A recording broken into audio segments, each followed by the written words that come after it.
یہ مال اللہ تبارک و تعالیٰ کی ایک بہت بڑی عطا ہے، اس کا ایک کرم ہے جو بندے کو ملتا ہے۔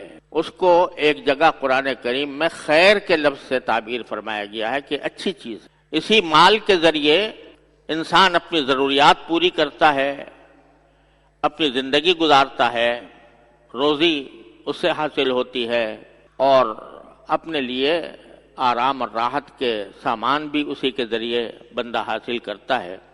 لیکن اللہ تبارک و تعالیٰ نے اس مال کی عطا کے لیے کچھ راستے پیدا کیے ہیں جہاں سے انسان وہ کماتا ہے، کبھی تجارت کر کے، کبھی کاشتکاری کر کے، کبھی ملازمت کر کے، کبھی مزدوری کر کے۔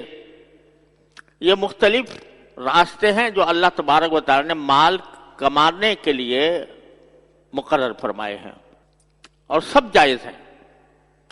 لیکن یہ سارے کے سارے اسباب، مال کے کمانے کے جتنے اسباب ہیں وہ سب جائز ہیں، لیکن کچھ حدود کے پابند ہیں۔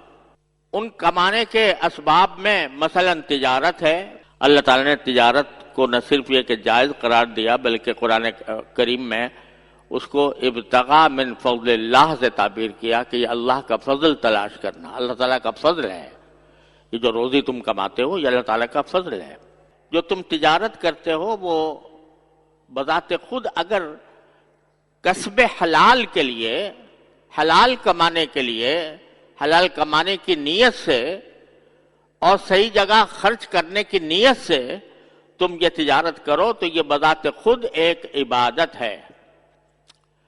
حدیث میں رسول کریم صلی اللہ علیہ وسلم نے ارشاد فرمایا التاجر الامین، التاجر الصدوق الامین مع الانبیاء والشہداء والصالحین یوم القیامہ، او کما قال صلی اللہ علیہ وسلم۔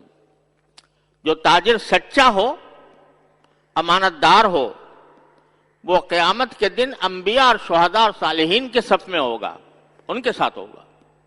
اتنی بڑی بات ہے۔ لیکن اس تجارت کے کچھ احکام عطا فرما دیے ہیں کہ یہ کام جائز ہے، یہ کام ناجائز ہے۔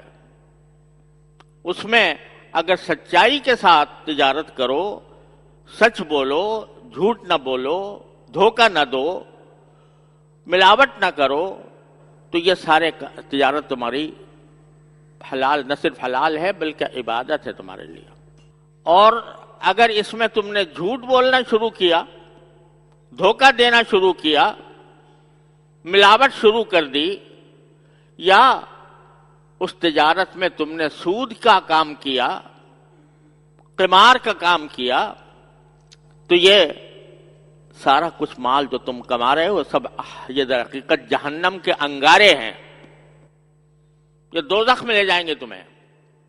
بظاہر تمہیں چمکتا ہوا سونا نظر آ رہا ہے، بظاہر تمہیں چمکتے ہوئے نوٹ نظر آ رہے ہیں، بینک بیلنس میں تمہارے اضافہ ہو رہا ہے، لیکن اگر تم نے شریعت کے احکام کے خلاف تجارت کی ہے تو یہ تمہارے لیے جہنم کا راستہ بنیں گے۔ آخر میں یہ ساری دولت تمہارے لیے جہنم کے انگاروں میں تبدیل ہو جائے گی۔